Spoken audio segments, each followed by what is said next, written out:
మనిషి జీవితంలో చాలా మార్పులు చాలాసార్లు ఒక చిన్న ప్రయాణంతోనే మొదలవుతాయి. మనం తరచూ ఒక మాట వింటాం ఈ లైఫ్‌లో, జీవితం ఒక ప్రయాణం అని. కానీ నిజమేమిటంటే చాలామంది జీవితం గడుపుతుంటారు, ప్రయాణం మాత్రం చేయరు. ప్రతిరోజు అదే రోడ్లు, అదే మనుషులు, అదే పనులు. ఇది జీవితం కాదు. ఇది ఒక అలవాటుగా మారిపోయింది ఇప్పుడున్న జనరేషన్‌లో. మనసు కూడా ఒక ప్రదేశం లాంటిది.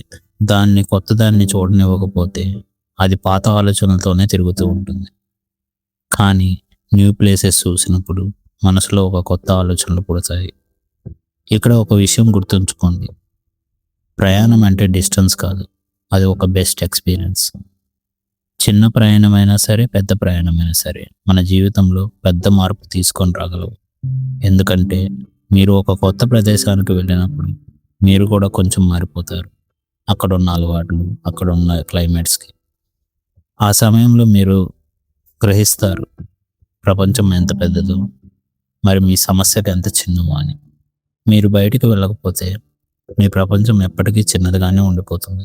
కాబట్టి జీవితం నిజంగా మొదలవ్వాలంటే మీరు ముందుకు కదలాలి. ప్రయాణాన్ని ప్రారంభించాలి. న్యూ ప్లేసెస్, న్యూ ఎక్స్‌పీరియన్సెస్ అనేవి ఈ లైఫ్‌లో చాలా ఇంపార్టెంట్. రీసెంట్ స్టడీస్‌లో వాళ్ళు చెప్పిందేందంటే 90% అబోవ్ ఇండియన్స్ అసలు ట్రావెలే చేయరంట. సో, రిమైనింగ్ బ్యాలెన్స్ పీపుల్‌లో మనం ఉండాలని మనం కోరుకుందాం. So, life is a journey.